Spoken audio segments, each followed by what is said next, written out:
शारदा देवी सोफे पर बैठी है और बार बार किचन की ओर देख रही है। उनके चेहरे पर भूख और बेचैनी साफ झलक रही है। घड़ी की टिक टिक की आवाज कमरे में गूंज रही है। अरे हे भगवान, पेट में तो चूहे नहीं हाथी दौड़ रहे हैं। रात के 8 बज गए पर इस घर में किसी को खाना बनाने की चिंता ही नहीं है। अनीता, ओ अनीता बहू। लिविंग रूम के कोने में लगे टीवी से एक सीरियल का नाटकीय संगीत बज रहा है। अनीता सोफे पर बैठकर पूरी तरह से सीरियल में खोई हुई है। हाँ जी माँ जी, बस एक मिनट। अरे ये विलन पकड़ा ही जाने वाला है। अरे विलन तो पकड़ा जाएगा, लेकिन मेरे पेट के चूहों को कौन पकड़ेगा भाई? आज रात का खाना बनाने की बारी किसकी है? माँ जी, कल मैंने ही तो बनाया था। आज तो बबीता की बारी है। उसने दोपहर में बस दाल चावल बनाकर अपना काम खत्म कर लिया था। रात की जिम्मेदारी तो उसकी है आज। शारदा देवी एक गहरी सांस लेती है और दूसरे कमरे की ओर आवाज लगाती है। बबीता, अरे ओ बबीता बहू। दूसरे कमरे से कोई जवाब नहीं आता, बस फोन पर सेल्फी क्लिक करने की हल्की हल्की आवाज आती है। शारदा देवी उठकर बबीता के कमरे के दरवाजे पर जाती है। बबीता बिस्तर पर बैठकर अलग अलग मुंह बनाकर सेल्फी ले रही है। ओह वाह, ये पाउट कितना क्यूट लग रहा है। Hashtag dinner time, hashtag selfie love. Dinner time तो हो गया, पर डिनर है कहाँ? अरे चलो उठो, रसोई में जाकर खाना बनाओ। मैं? माँ जी, मैंने आज दोपहर का पूरा खाना बनाया था ना। अब रात में दीदी की बारी है। मैं तो बहुत थक गई हूँ। सुबह से घर का काम, फिर ये सोशल मीडिया पर भी तो एक्टिव रहना पड़ता है। आप नहीं समझोगी, छोड़िए। अरे क्या कहा? मेरी बारी? मैंने सुबह नाश्ता बनाया था और कल रात का पूरा खाना भी। अरे रोज रोज मैं ही क्यों बनाऊं? देखते ही देखते दोनों बहुओं में बहस छिड़ जाती है। अरे दीदी, काम से बचने के लिए बहाने तो मत बनाइए। और तुम जो हर वक्त फोन में घुसी रहती हो, उसका क्या? रोहन और सुमित ऑफिस से थके हारे घर लौटते हैं। वे देखते हैं कि उनकी पत्नियां लड़ रही है और माँ परेशान बैठी है। क्या हो रहा है ये सब? घर में आते ही महाभारत शुरू। माँ, खाना बना नहीं क्या? बहुत भूख लगी है। खाना?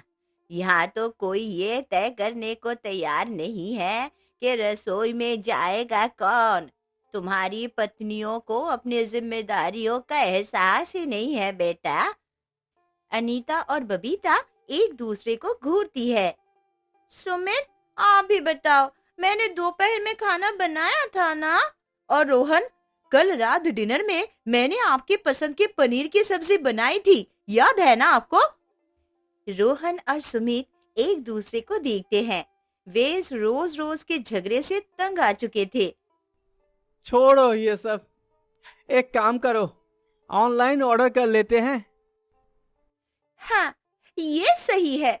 मेरे लिए चिली पनीर और फ्राइड राइस मंगवाना, और मेरे लिए शाही पनीर और बटर नान। मेरे लिए बस 2 सादी रोटी और दाल ही मंगा लेना। बाहर का खा खा कर पेट खराब हो गया है। सुमित फोन पर खाना ऑर्डर करता है। ये अब उनके घर का नियम बन गया था। जब भी झगड़ा होता, बाहर से खाना आ जाता। महीने के अंत में जब घर खर्च का हिसाब होता, तो खाने का बिल देखकर दोनों भाइयों की होश उड़ जाते। कुछ दिन बाद रोहन और सुमित महीने के खर्च का हिसाब कर रहे थे। सुमित, ये देखो, इस महीने खाने पर बाहर से 15,000 रुपए खर्च हुए हैं। हमारी आधी तनख्वाह तो इसी में ही जा रही है। सही कह रहे हो भैया, ये रोज रोज का ड्रामा बंद होना चाहिए। माँ भी परेशान रहती है। बेटा, एक काम करो, शाम के खाने के लिए एक काम वाली रख लो। कम से कम समय पर 2 रोटी तो नसीब होगा। ये विचार सबको पसंद आया।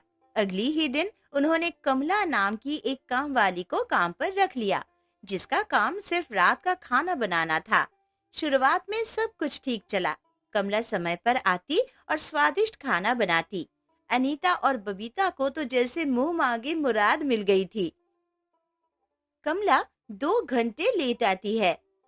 अरे ओ कमला, आज इतनी देर क्यों हो गई रे? अरे और क्या बताऊं मालकिन, मेरे बिल्ली बीमार थे, उसे डॉक्टर के पास ले गई थी ना। कभी बिल्ली बीमार तो कभी किसी का मुंडन। कमला महीने में 15 दिन ही काम पर आती है, लेकिन तनख्वाह पूरी लेती है। जिन दिनों वो नहीं आती, घर में फिर से वही झगड़ा शुरू हो जाता है और आखिर में बाहर से ही खाना मंगवाना पड़ता है।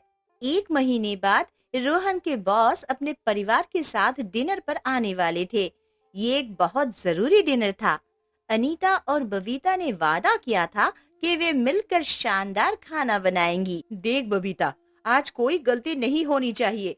मैंने लिस्ट बना ली है। हम पालक पनीर, दाल मखनी, शाही पुलाव और गुलाब जामुन बनाएंगे। हाँ हाँ दीदी, आप चिंता मत करो।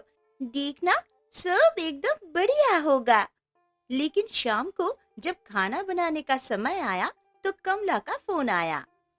अरे मालकिन, मेरे पेट में बहुत तेज दर्द हो रही है, मैं आज नहीं आ सकती। फोन करते ही अनीता और बबीता के चेहरे का रंग उड़ गया। अरे देखा, मुझे तो पता था ये कमला भरोसे के लायक नहीं है। अब क्या होगा? अरे इसमें मैं क्या करूं? आपको पहले से ही कुछ तैयारी करके रखनी चाहिए थी दीदी। दोनों में फिर से तू मैं शुरू हो गई। कोई भी रसोई में जाने को तैयार नहीं था। शारदा देवी उन्हें समझा समझा कर थक गई।